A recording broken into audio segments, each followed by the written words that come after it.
Welcome friend, युक्ति IAS के Dainik Jagran news analysis में मैं अमरविंद आप लोगों का तहे दिल से स्वागत करता हूं। आज 17 अक्टूबर है। इसके राष्ट्रीय संस्करण दैनिक जागरण के राष्ट्रीय संस्करण का न्यूज एनालिसिस किया जाएगा। हालांकि दो दिन 15 और 16 अगस्त का एनालिसिस किसी कारणवश नहीं हो सका, उसके लिए क्षमा प्रार्थी हूं। उसके कुछ मुद्दे हैं जिस पर वीडियो बना दिया जाएगा जो आपके लिए उपयोगी होगा।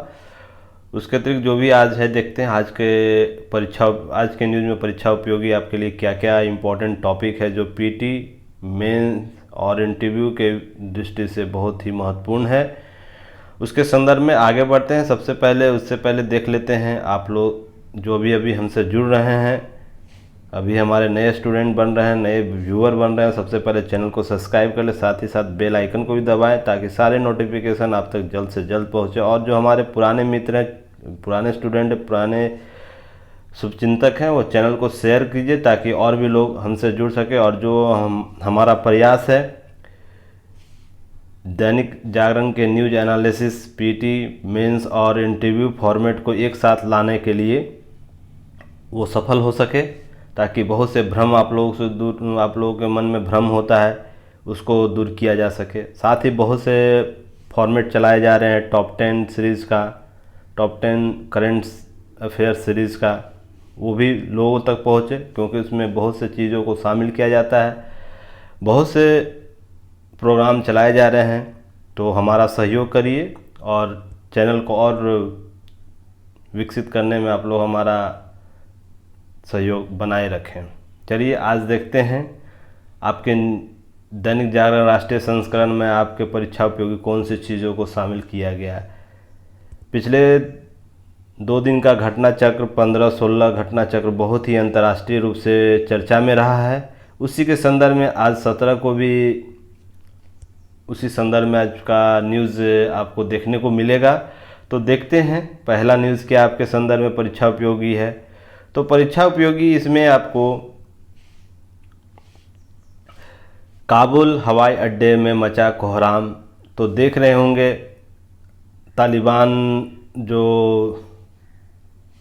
तालिबान ने जो अपना काबुल पर सत्ता कायम की है, उसी के संदर्भ में सारे इर्द गिर्द आपके न्यूज़ देखने को मिल रहे हैं। उसी में कुछ मानवीय घटनाक्रम हुआ जो अंतर्राष्ट्रीय रूप से आप सुर्खियों में रहा। उसके संबंध में बहुत सी बातें न्यूज़ दी हुई है, आप लोग इसे रीड कीजिएगा और विभिन्न पक्ष को देखिएगा कैसे अमेरिकी, जर्मनी, न्यूजीलैंड समेत कई देशों ने काबुल से अपने दूतावास को बंद किए। हालांकि रूस ने दूतावास चालू रखने की घोषणा की है और भी कुछ देश है जैसे चीन, पाकिस्तान, तुर्की के क्या हालिया नज़र है इसके संदर्भ में। इन लोगों ने सत्ता परिवर्तन का समर्थन किया। उनका कहना है कि शांतिपूर्ण रूप से जो तालिबानों का मांग है, उनकी आज़ादी जो प्राप्त हुई है उसके संदर्भ में इनका मांग वाजिब है। तो इन सब घटना चक्र पर आप लोग अपना नज़र बनाए रखिएगा। इसके इर्द गिर्द भी बहुत सी बातें दी हुई हैं जो आप लोगों को हमेशा नज़र में रहनी चाहिए, क्योंकि इस बार जो भी एग्ज़ाम होने वाले हैं आगामी कुछ दिनों में, उसका मेंस हो, पीटी हो या इंटरव्यू हो, तो इससे बहुत से प्रश्न आपको देखने को मिलेंगे वहाँ पर। तो इसके संदर्भ में आपको नज़र बनी रहनी चाहिए। तो इसके साथ की नोट्स क्या है उसे हम लोग देखते हैं। वैसे इस पर आपको विस्तृत वीडियो तालिबान के संबंध में हालिया घटनाक्रम हुआ, दोहा वार्ता, फर्स्ट और सेकेंड, सभी पर वीडियो बन गया है। दैनिक जागरण एनालिसिस में ही एनालिसिस किया जा चुका है। तो आप लोग पिछला वीडियो जाकर ज़रूर देखिए ताकि चीज़ों को और भी स्पष्ट रूप से समझ सके, क्योंकि कोऑर्डिनेट सब चीज़ें होती है, कोऑर्डिनेशन के साथ सारे चीज़ें एक दूसरे से टॉपिक जुड़ा रहता है। यह टॉपिक लंबा होगा क्योंकि 6 और 7 का पेज जो है उसमें भी इससे संबंधित न्यूज़ है, तो उसको भी इसी टॉपिक में कवर कर लिया गया है। तो इसलिए सब्र के साथ अच्छी चीज़ों को ध्यान से देखिए और अपने जो आंसर राइटिंग को इम्प्रूव कीजिए। और आंसर राइटिंग के लिए आप लोग टेलीग्राम के चैनल है, डिस्क्रिप्शन बॉक्स में दिया हुआ है, Dainik Jagran news analysis group बना हुआ है। आप लोगों को लिंक टेलीग्राम में जो डिस्क्रिप्शन बॉक्स दिया रहता है टेलीग्राम का, उससे आप लोग ऐड हो सकते हैं। आप लोग और वहाँ पर आंसर आप लोग सेंड कर सकते हैं। चलिए देखते हैं भारत अफगान नीति चिंता का विषय है क्या, हालिया घटना चक्र हुआ उसके संदर्भ में। तो चिंता का विषय क्या है ये देखना है भारत के संदर्भ में। और भी देश अपने अपने चिंताएं व्यक्त कर रही है तो उनका समस्या है, हमारा क्या समस्या है वो ध्यान रखा जाना चाहिए। तो चिंता का विषय क्या है देखते हैं। लोकतांत्रिक प्रक्रिया में भारत का विश्वास बनाम तालिबान कानून। भारत हमेशा वैश्विक पटल या भारत के संदर्भ में लोकतांत्रिक व्यवस्था का वकालत करता है, क्योंकि ये सबसे बड़ा लोकतंत्र है। इसी के संदर्भ में इसकी व्याख्या की जाती है और पूरा विश्व इसी संदर्भ में इसकी छवि बनी हुई विश्व में। और जबकि तालिबान का कानून शरिया कानून है, जब वह अपने पूर्व के शासनकाल में शरिया कानून का लागू कर रहा था, जिसका विश्व ने उसका विरोध किया था, क्योंकि वह कट्टर शरिया कानून को लागू करने की वकालत करता है। हालांकि इस बार कुछ परिवर्तन के संकेत मिले हैं, पर जब तक यह पूर्ण रूपेण नहीं पूर्ण स्पष्ट स्थिति आती है तब तक यह नहीं कहा जा सकता है तालिबान का कानून किस रूप से होगा।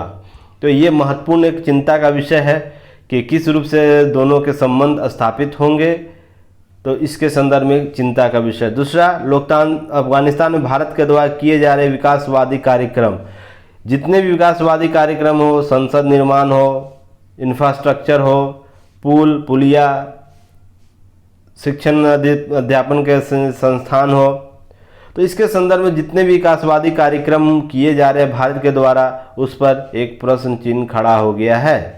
क्यों तालिबान के साथ कैसे संबंध स्थापित होंगे, इसके लिए इन विकासात्मक कार्य है उस पर प्रश्न चिन्ह खड़ा होना लाजमी है।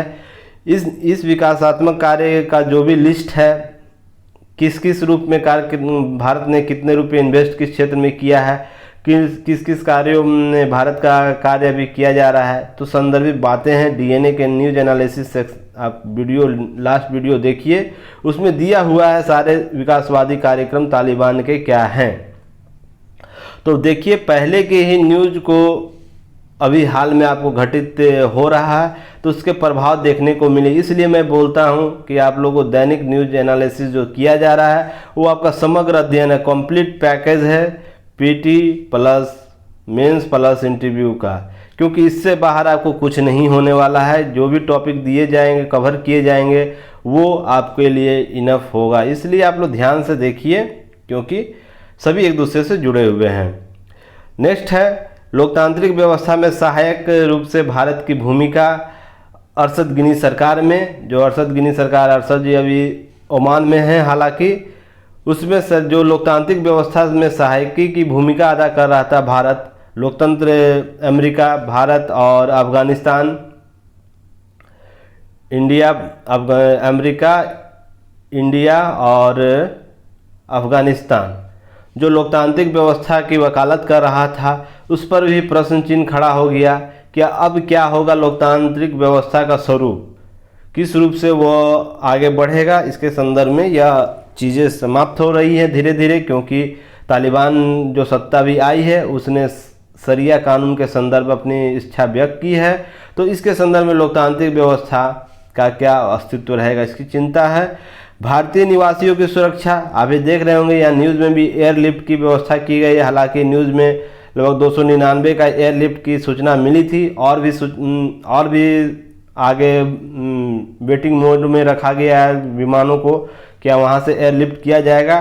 तो उसकी सुरक्षा, भारतीय सुरक्षा जो वहाँ पर वर्तमान वहाँ गुरुद्वारे, अफगानिस्तान के गुरुद्वारे जो सिख भाई हैं और जो हमारे विभिन्न धर्मावलंबी के लोग वहाँ पर हैं, जो गुरुद्वारे मंदिर आदि में शरण लिए हुए, उसके संदर्भ में भारतीय सुरक्षा, निवासियों की सुरक्षा एक अहम भूमिका है, अहम मुद्दा एक संदर्भ में है। ये भी एक चिंता का विषय है।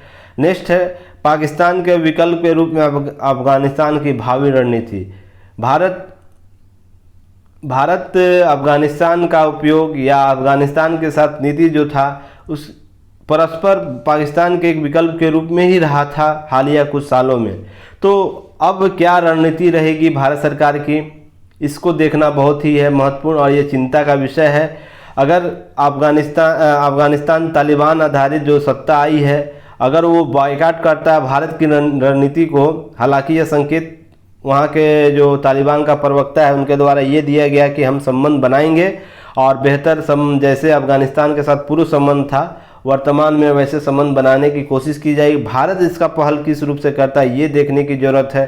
तो इस संदर्भ में बहुत सी चीज़ें होती हैं, क्योंकि भारत किस रूप से आगे बढ़ेगा ये हालिया कुछ दिनों में स्पष्ट हो जाएगा। वेट एंड वॉच की स्थिति में भारत है और रहना भी चाहिए भारत को वेट एंड वॉच की स्थिति में, क्योंकि भारत का हित सबसे ज़्यादा जुड़ा हुआ है अफगानिस्तान के साथ। अगर आरोप प्रत्यारोप के दौर में अगर वो जल्द ही डिसीजन को ले लेता है तो भावी जो भविष्य है अफगानिस्तान के साथ भारत के हित बहुत ही प्रभावित होंगे। इसलिए कुछ विशेषज्ञों के द्वारा ये कहा गया या हमारे महत्वपूर्ण विपक्षी पार्टियों द्वारा कि भारत की कोई रणनीति नहीं है, तो उनका तर्कहीन आधार है। क्योंकि अगर दूसरा देश होता तो हम कुछ तत्परता के साथ अपना व्यू बता सकते थे, पर भारत अफगानिस्तान और पाकिस्तान के संदर्भ में बहुत सोच समझ के अपनी रणनीति को स्पष्ट करेगा, यह सभी को पता है। तो इस संदर्भ में बातें आप लोग देखिएगा, क्योंकि बहुत से हित यहाँ जुड़े हुए हैं। साथ में यूरोप के साथ कनेक्टिविटी मार्ग जो अंतर्राष्ट्रीय उत्तर दक्षिण परिवहन गलियारा बन रहा था या जो उस पर कार्य की प्रगति हो रही थी, उसके संदर्भ में बहुत से प्रश्न चिन्ह अब खड़े हो जाते हैं। क्यों? क्योंकि अफगानिस्तान के मार्ग से ही सारे चीज़ों को प्रूव करना था, सारी चीज़ों को धरातल पर लाना था।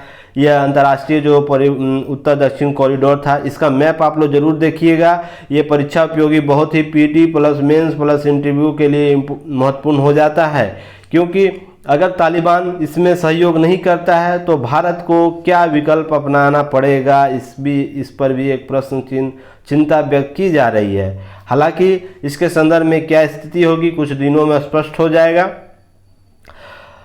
इसके संदर्भ में कॉरिडोर के संबंध में देखिए कितनी महत्वपूर्ण कनेक्टिविटी मार्ग है।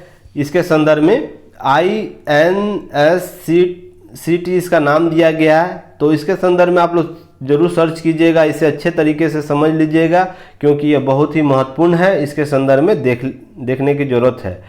तो इसके संदर्भ में थोड़ा सा चीज़ों को स्पष्ट कर लेते हैं। क्या है यह? दक्षिण पश्चिम एशिया और यूरोप और मध्य एशिया के बीच अंतर्राष्ट्रीय व्यापार मार्ग है। तो आप समझ सकते हैं, जब इंडिया की बात की जा रही है तो देखिए यहाँ पर यूरोप, रसिया और यहाँ से अफगानिस्तान होते हुए यहाँ पर कैस्पियन सागर उसके आसपास के गिर्द होते हुए यूरोप जाना है, रसिया जाना, एक इधर भी मार्ग आता है और फिर पुनः यहाँ आपको मुंबई आना है। तो इसके संदर्भ में पूरा यूरोप, मध्य एशिया और उत्तर पूर्व एशिया है, उसको शामिल करना था। इसके संदर्भ में जैसा कि वन बेल्ट इनिशिएटिव चीन के द्वारा लिया गया है, उसी के संदर्भ में भारत ने उत्तर दक्षिण गलियारा, परिवहन गलियारा को, जिसमें सड़क, रेल और समुद्री तीनों मार्गों को शामिल किया गया। तो ये सबसे बड़ा महत्वपूर्ण कनेक्टिविटी मार्ग साबित होने वाला था। तो इसके संदर्भ में क्या स्थिति होगी अभी कहना जल्दबाजी होगा, तो इसके वेट एंड वॉच की स्थिति में देखने को है। तो इसके संदर्भ में मुंबई, मॉस्को, तेहरान, बाकू, बंदर अब्बास, अस्त्रखान, बंदर अब्बास आदि शहरों को बीच व्यापार संपर्क को बढ़ाना। देखिए सबकी महत्वपूर्ण बंदरगाह जो है सभी देशों को, उसको जोड़ने का कार्य था इस मार्ग में। साथ ही किन देशों के साथ इसके हित जुड़े हुए थे? Kazakhstan, Kyrgyzstan, Tajikistan, Turkmenistan, Uzbekistan, Belarus, Moldova, Ukraine, Azerbaijan आदि के हित। साथ में भारत, रूस और यूरोप के बहुत से देशों के साथ इनका संबंध इस अंतर्राष्ट्रीय मार्ग से जुड़े थे। तो देखिए कितना बड़ा प्रश्न चिन्ह यहाँ अब खड़ा हो जाता है। अगर यह संपूर्ण रूप से असफल हो गया तो भारत के पास विकल्प क्या होंगे, इसकी चिंता भारत को है। नेक्स्ट है तापी परियोजना। तापी परियोजना पर भी प्रश्न चिन्ह खड़ा हो गया कि अब क्या अफगानिस्तान के संदर्भ में अगला तालिबान जो समर्थित शासन होगा वो किस रूप से इस पर नीति बनाएगा। इस तापी परियोजना को भी देख लेते हैं क्यों महत्वपूर्ण है। यह गैस परियोजना तुर्कमेनिस्तान, अफगानिस्तान, पाकिस्तान, भारत के मध्य प्रस्तावित है। इसमें प्रतिवर्ष 3.2 अरब क्यूबिक फीट प्राकृतिक गैस आपूर्ति चारों देश को की जा सके, इसके लिए यह योजना थी। इसकी कुल लंबाई कितनी थी? 1814 किलोमीटर। ये आप लोग डाटा पीटी फैक्ट के रूप में याद रखिएगा, क्योंकि अब पीटी जो भी एग्जाम होने वाले हैं यहाँ से प्रश्न जरूर मिलेंगे। इस परियोजना के निर्माण 13 दिसंबर 2000 प्रारंभ शुरू हो चुकी थी तुर्कमेनिस्तान से। अफगानिस्तान में भी प्रारंभ हुआ, पाकिस्तान में, इंडिया में भी कार्य कुछ चल रहे थे। तो इस संदर्भ में बातें देखने को मिलती। तो अब इस पर क्या होगा, तालिबान जो समर्थित सरकार होगी अफगानिस्तान में, तो उस पर इसकी रणनीति क्या होगी, तो इसे देखना एक चिंता का विषय है, इस संदर्भ में महत्वपूर्ण है। तो आप देख सकते हैं इन मुद्दों पर भारत की स्थिति क्या होगी, यह प्रश्न चिन्ह खड़ा करता है या चिंता का विषय है। इसलिए भारत वेट एंड वॉच की स्थिति में है। तो क्यों महत्वपूर्ण है, इस संबंधों को आप लोग देखिएगा। नेक्स्ट देखते हैं।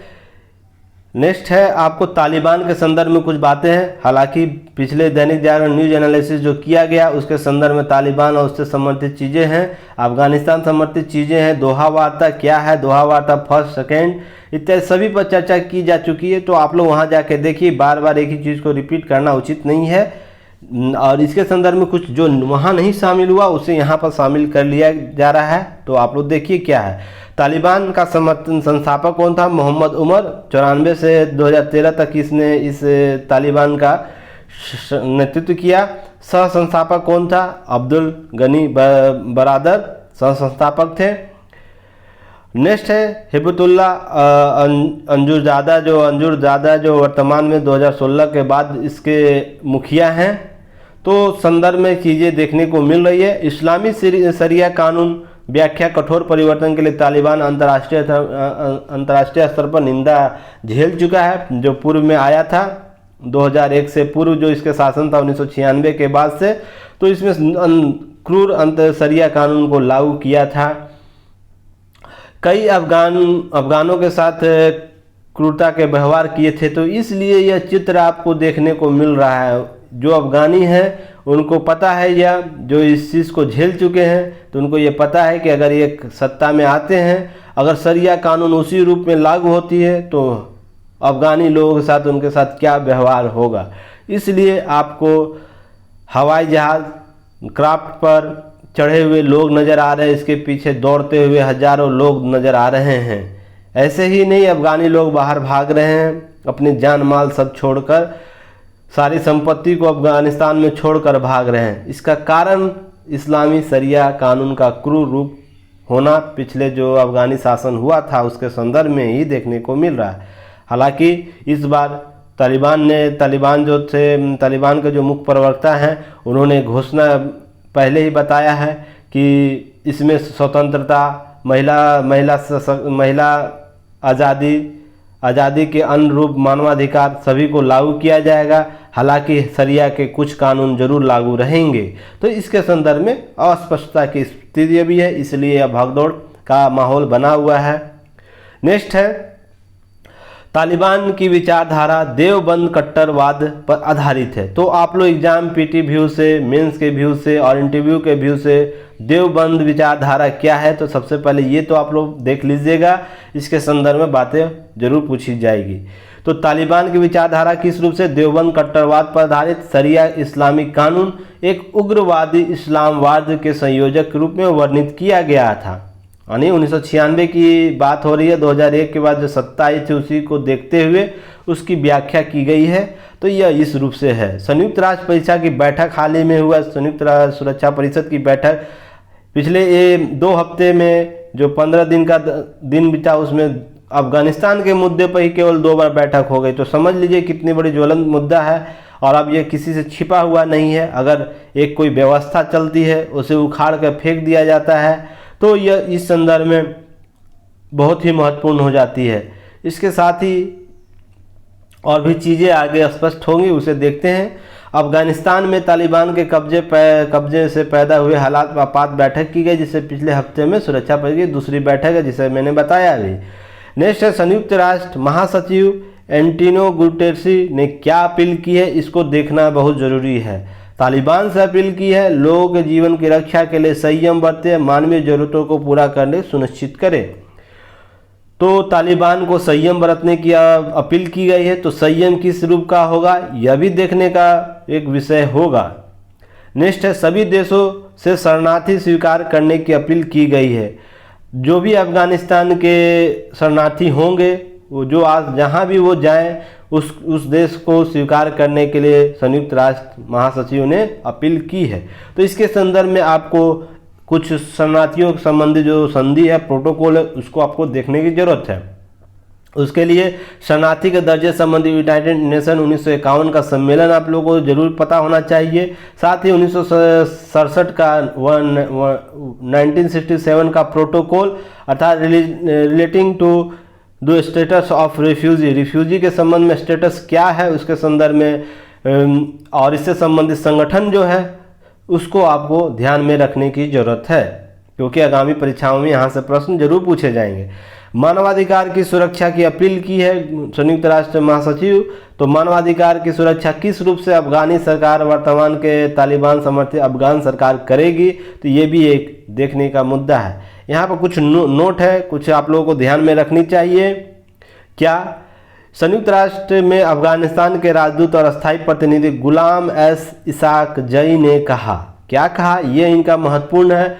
तो क्यों? क्योंकि अभी कौन अफगानिस्तान का प्रतिनिधित्व करेगा ये किसी को नहीं पता था, पर जो पूर्व में अस्थायी अफगानिस्तान के सरकार थी उसके राजदूत जो अस्थायी प्रतिनिधि थे उन्होंने ही इसका सम्मेलन में भाग लिया। हालांकि तालिबान की तरफ से कोई प्रवक्ता इस बैठक में नहीं आया, न बुलाया गया, तो इसके संदर्भ में महत्वपूर्ण हो जाता है। तो देखते हैं क्या है। राजनीतिक, आर्थिक, सामाजिक जीवन में भाग लेने की स्वतंत्रता खोने वाली है, इनका कहना है, और ये कहीं हद तक सही भी प्रतीत होती है। तो इसके संदर्भ में देखते हैं क्या बातें। तालिबान दोहा और अन्य अंतर्राष्ट्रीय मंचों पर किए गए वादों के प्रतिबद्धता का सम्मान नहीं कर रहा है, यह बात सही है। अमेरिका ने भी यह बात कही थी, अगर यह सम्मान नहीं करता है तो उसके साथ दोहा वार्ता जो किया गया था तो वो समाप्त कर लिया जाएगा। अमेरिका की यह स्थिति बहुत ही अस्पष्ट है और गैर जिम्मेदाराना है। क्यों? क्योंकि जब आप पर हमला तालिबान ने किया था तो आप बिना किसी देश से पूछे हुए अफगानिस्तान पर समर्थित जो अफगानिस्तान में तालिबान संगठन था उस पर आप हमला कर रहे थे, और वर्तमान में अगर आप बाहर निकल रहे हैं अपने आंतरिक समस्याओं के कारण तो विश्व के समक्ष विषम चुनौती देकर जा रहे हैं, और उस पर यह बयान देना कि हम अनंत काल तक वहां नहीं बैठे रह सकते, तो फिर आप किस स्थिति या किस वजूद से अफगानिस्तान में अपना हाथ डाले थे, यह एक सवाल चिन्ह है। और यह सोचने वाली बात विश्व बिरादर को है कि अमेरिका की दोगलपंथी जो कहा जाता है, यह अस्पष्ट भाषा, अमर्यादित भाषा है, पर अमेरिका पर यह हमेशा आरोप प्रत्यारोप लगाया जाता है कि इसकी दोहरी नीति हमेशा समस्याओं को उत्पन्न करती है, और संयुक्त राष्ट्र की भूमिका हमेशा शांत या सुस्त अवस्था में देखने को मिलती है। तो ये सब सवाल चिन्ह अब खड़ा होते हैं, तो आप लोगों को इस पर ध्यान रखना है। नेक्स्ट है, संयुक्त राष्ट्र परीक्षा में जो परिषद थी उसमें भारत की नीति क्या थी, भारत ने क्या कहा, भारत के संदर्भ में इसकी क्या रही। वर्तमान में इस परिषद की अध्यक्षता भारत ही कर रहा है, क्योंकि अभी इसके भारत नेतृत्व 1 साल तक कर रहा है, तो भारत ही करेगा। तो इसके संदर्भ में पीटी फैक्ट आपको याद रहना चाहिए। संयुक्त राष्ट्र में भारत के राजदूत TS त्रिमूर्ति ने बैठक में कहा कि अंतर्राष्ट्रीय समुदाय और सुरक्षा परिषद की ये खास जिम्मेवारी है। देखिए, मैं अभी यही बात बोल रहा था कि जो भी सुरक्षा परिषद के लोग हैं, सदस्य हैं, तथा संयुक्त राष्ट्र या अंतर्राष्ट्रीय समुदाय बहुत से हैं, जैसे देश है, अंतर्राष्ट्रीय संगठन है, सभी की खास जिम्मेवारी है कि वह अफगानिस्तान में हिंसा को बढ़ने और रोकने के लिए तत्काल कदम उठाए। कोई भी अपना पल्ला झाड़ नहीं सकता है कि यह कह के कि हमारी नीति उससे प्रभावी नहीं होती है या हमारे अनंत काल तक वहाँ नहीं बन सकते। यहाँ पर सत्ता परिवर्तन से अधिक लोगों की मानवाधिकार संबंधी चिंताएं होनी चाहिए।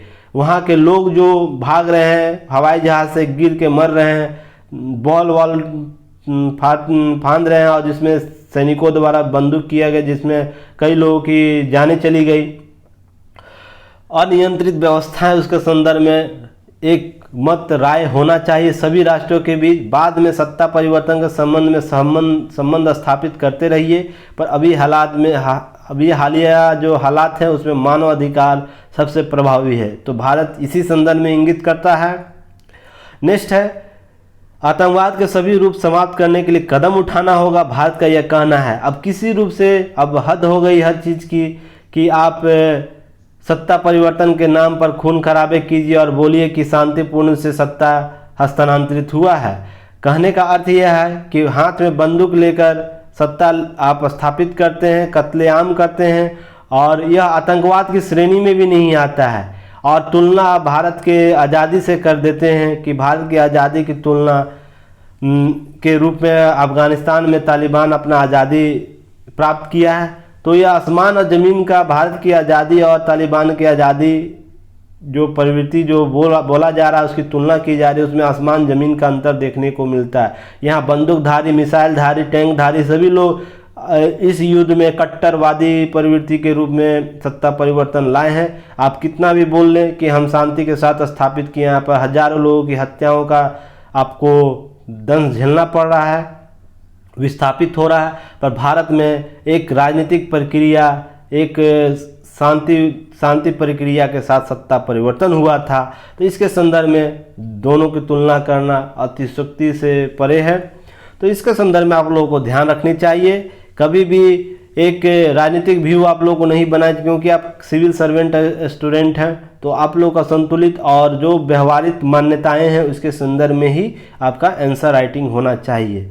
स्थिति क्या रही है इसके संदर्भ में देखते हैं, स्थिति क्यों ऐसी रही, क्या रही, इसके संदर्भ में बहुत सी बातें हैं, तो इसको देख लेते हैं तो आपको बहुत सी चीज़ें स्पष्ट हो जाएगी। वर्ष 1950 में ही मैत्री संधि ट्रीटी ऑफ फ्रेंडशिप से आगे बढ़ा भारत।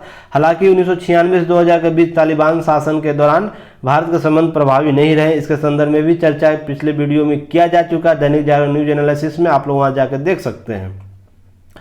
कहने का 50 से ही भारत आज़ाद हुआ, उसके बाद से ही मैत्री संबंध अफगानिस्तान के साथ स्थापित रहे। हालिया कुछ वर्षों को छोड़कर बाकी साथ जो संबंध थे मैत्रीपूर्ण और बहुत बेहतर सहयोगी के रूप में अफगानिस्तान और भारत आगे बढ़ता रहा था। 2001 में अमेरिकी आक्रमण के बाद से ही तालिबान सत्ता में बेदखल किया गया। भारत पुनः अपनी खोई स्थिति वापस कर ली, अर्थात मैत्री जो 50 की स्थिति थी 2001 के बाद भारत वैसी स्थिति में आ गया। नेक्स्ट है, भारत 2001 से अब तक अफगानिस्तान में भारी निवेश और वित्तीय प्रतिबद्धताओं जैसे 3 बिलियन अमेरिकी डॉलर से अधिक की निवेश कर चुका है, पूर्ति की है, और अफगानिस्तान के साथ मजबूत आर्थिक रक्षा संबंध विकसित किए हैं 2001 के बाद। तो यह भी एक महत्वपूर्ण प्रगति है। अब क्या करने का विकल्प है, इसका संदर्भ में भी आप लोगों का कुछ व्यू होना चाहिए, तो उसके संदर्भ में देखते हैं। समग्र घटना चक्र पर नज़र बनाए रखना और वेट एंड वॉच की स्थिति में रहना। भारत यह बहुत ही क्रूशियल टाइम भारत की विदेश नीति में चल रहा है, क्योंकि अगर कुछ भी गलत डिसीजन भी भारत सरकार द्वारा लिया जाता है तो केवल अफगानिस्तान के हित ही प्रभावित नहीं होंगे, वो पाकिस्तान के साथ जो हमारे भावी रणनीति उसको भी प्रभावित करेगा, यूरोप के साथ कनेक्टिविटी को प्रभावित करेगा, मध्य एशिया को प्रभावित करेगा, मध्य पूर्व एशिया या खाड़ी देश के साथ प्रभावित करेगा, साथ ही रूस के साथ भी प्रभावित करेगा। तो इन देशों के साथ अफगानिस्तान की नीति जुड़ा हुआ है, तो इन सबों के साथ वेट एंड वॉच करनी, सभी राष्ट्रों के साथ संबंध स्थापित करते हुए एक समग्र रूप से आगे बढ़ने की जरूरत है। यदि अमेरिका, रूस, यूरोपीय देश आदि देश, यूरोपीय कंट्री जो हैं सभी तालिबान वाली अफगानिस्तान को मान्यता देते हैं, तो भारत को विकल्प तलाशने की अधिक आवश्यकता होगी, क्योंकि भारत के हित इन देशों से कहीं अधिक अफगानिस्तान में, जैसा कि आपको मैंने अभी बताया भी किस रूप से अफगानिस्तान हमारे लिए इम्पोर्टेंट है, चारों तरफ से इम्पोर्टेंट है। तो इसलिए अफगानिस्तान इन सभी राष्ट्रों से कहीं ज़्यादा अधिक भारत को सतर्क रहने की ज़रूरत है। तो इस संदर्भ में आप लोगों को इस मुद्दे को देखने की आवश्यकता है। हालांकि अमेरिका भी तालिबान से वार्ता करते हुए मौन स्वीकृति दे चुका है, रूस भी दे चुका है, यूरोपियन कंट्री भी बहुत से दे चुके हैं, भारत भी संगठन में बैठक में भाग लिया, पर वो अफगान का जो तालिबान में अफगान जो शासन है, अफगान के तालिबानी प्रवृत्ति का जो शासन है उसका समर्थन नहीं करता है। उसके लिए वह लोकतांत्रिक प्रक्रिया पर बल देने की बात करता है। यदि तालिबान एक समग्र शांति व्यवस्था अपनाता है तो भारत अपने हितों के संदर्भ में इस ओर बढ़ सकता है।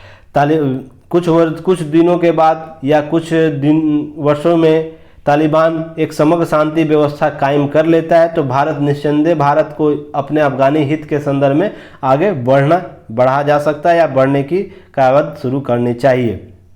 इस हालिया घटनाक्रम के रूस की भूमिका अहम हो जाएगी। भारत अफगानिस्तान के संबंध में अहम रहेगी। रूस की भूमिका भारत अफगानिस्तान के संबंध में अहम रहेगी, क्योंकि तालिबान के मुद्दे पर रूस की मौन स्वीकृति ने नवीन समीकरण को जन्म दे दिया है।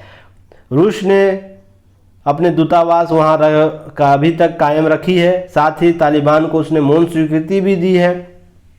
तो इस संदर्भ में हमारा रिश्ता भारत अफगानिस्तान किस रूप से प्रभावित होगा, इसके संदर्भ में भी चिंताएं हैं।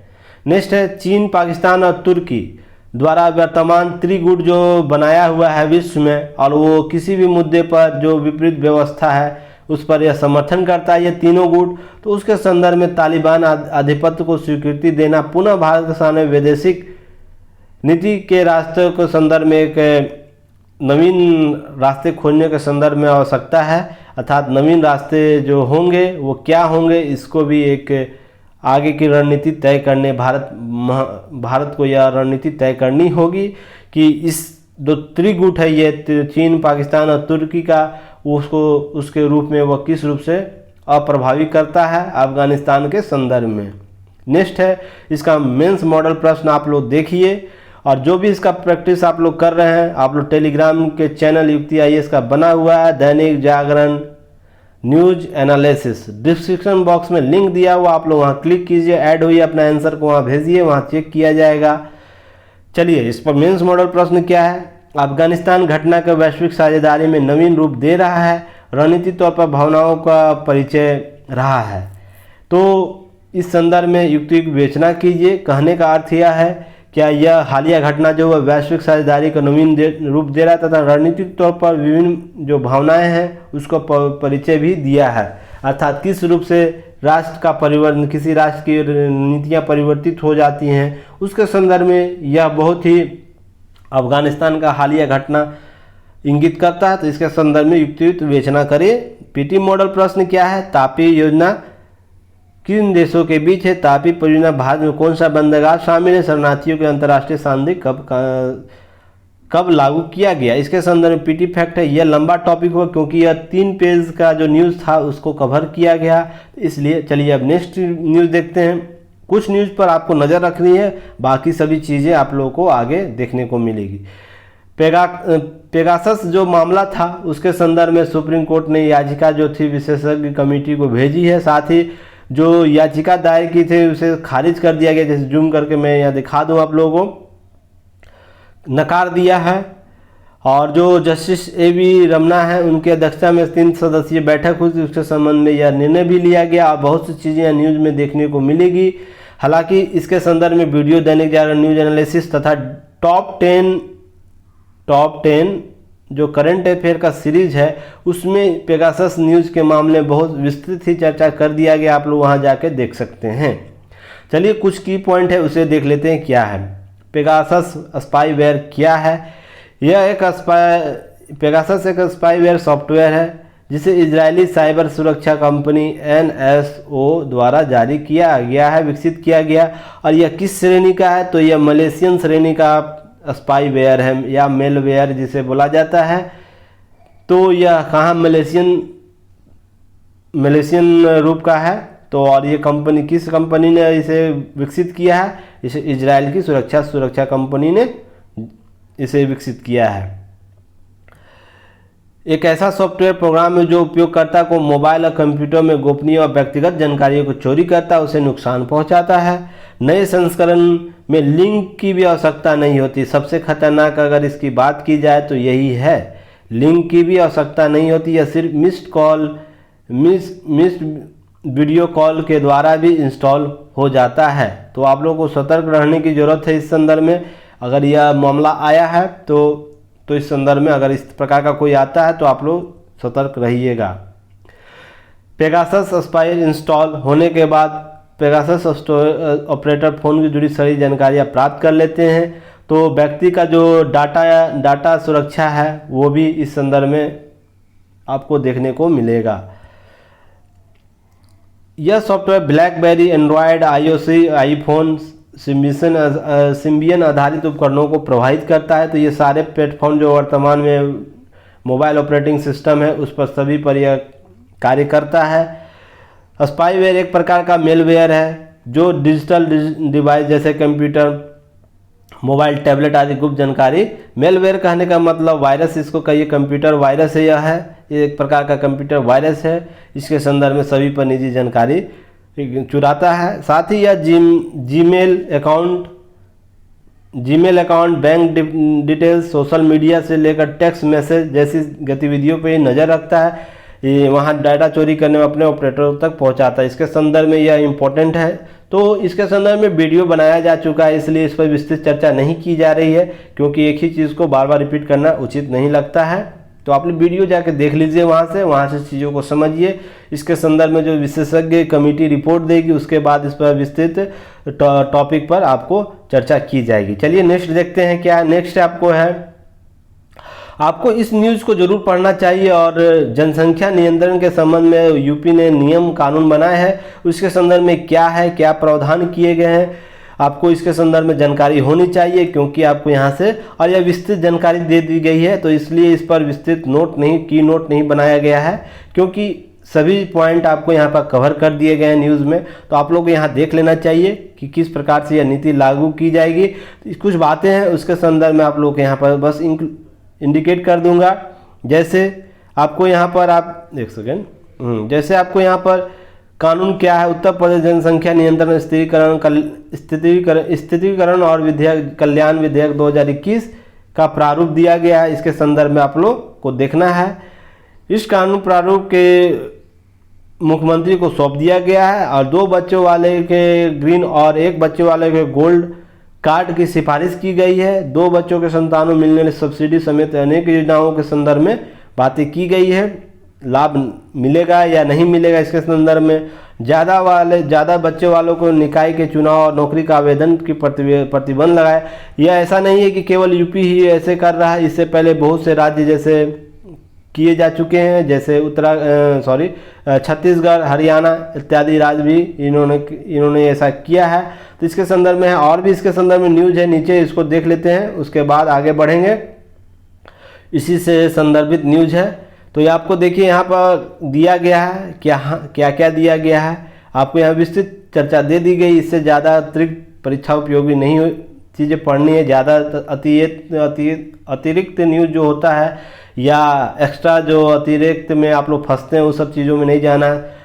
क्रिस्टल आप लोगों को तैयारी करनी है। क्रिस्टल जिस तरह छोटे बुरादों से क्रिस्टल बनता है, उसके संदर्भ में आप लोगों को और चीज़ों को देखनी है। तो सारी चीज़ों को यहाँ पर दे दिया गया, आप लोग ध्यान से देखिए।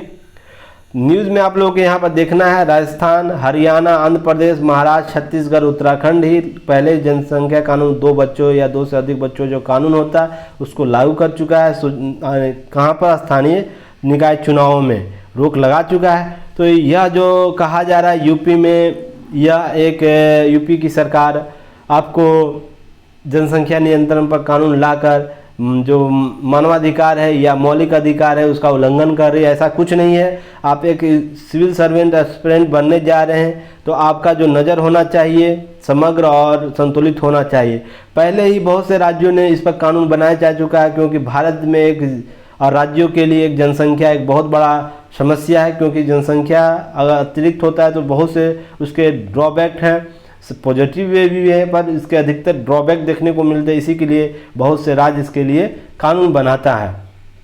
तो इसके संदर्भ में आप लोग सारे न्यूज़ को देख लीजिएगा, की पॉइंट यहीं से आप लोग निकाल लीजिएगा।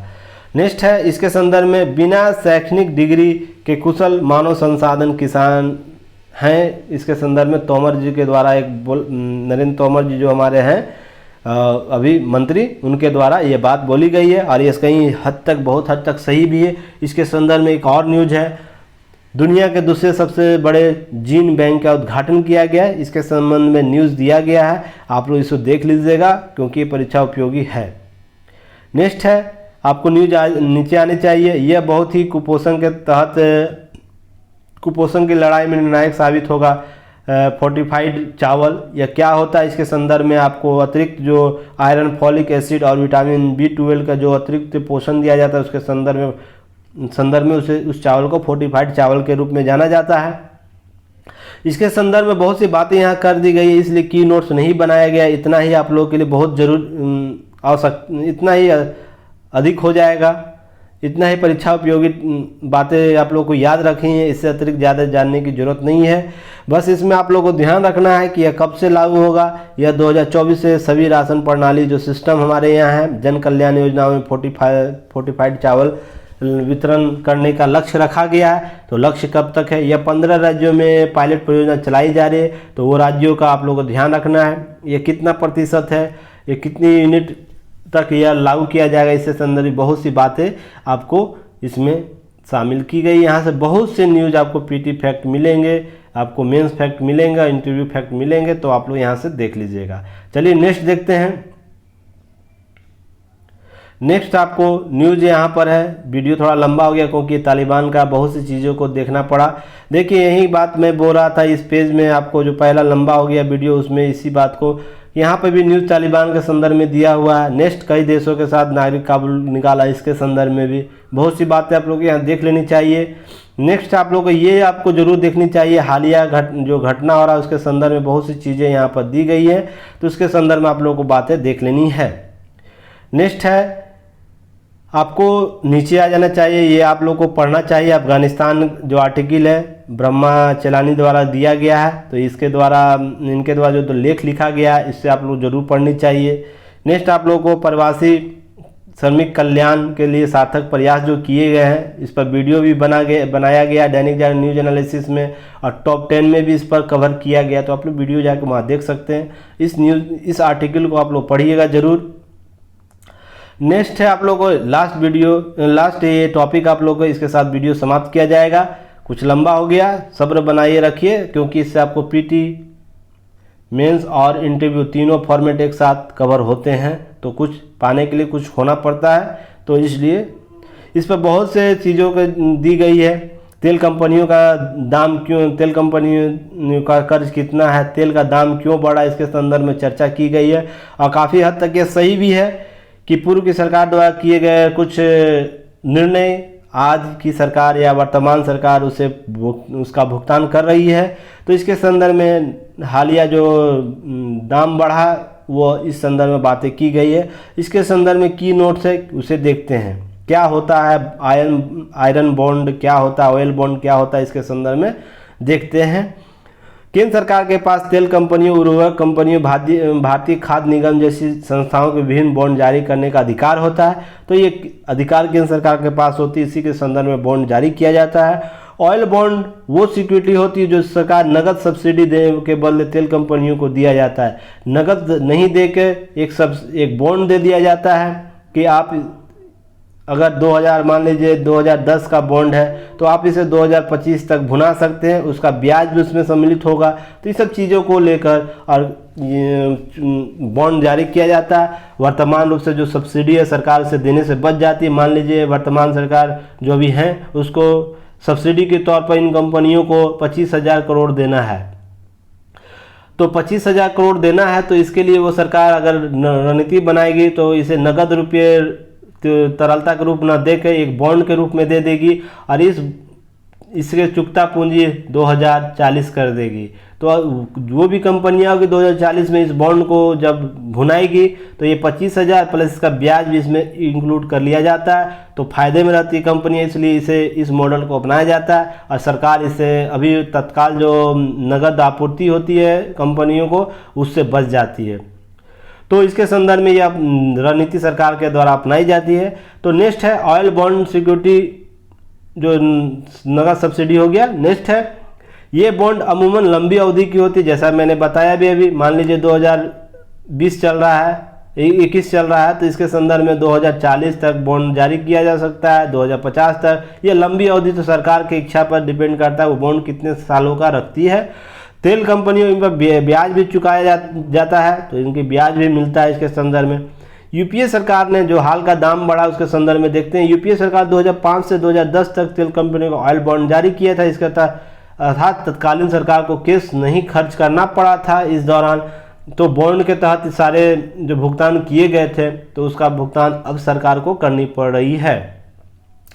तो सरकार ब्याज भुगतान के संदर्भ में ही वर्तमान जो सब्सिडी है तेल कंपनियों को नहीं दे रही है, तो इसलिए तेल का दाम आपको बढ़ता हुआ नज़र आ रहा है। तो जो राजनीतिक रूप से लोग कह रहे हैं क्या तेल का दाम बढ़ रही है जिसमें वर्तमान सरकार असफल रह रही है नीति बनाने में, तो ये आप तर्कहीन है वो आधार है, क्योंकि उसका ब्याज भुगतान अधिक है।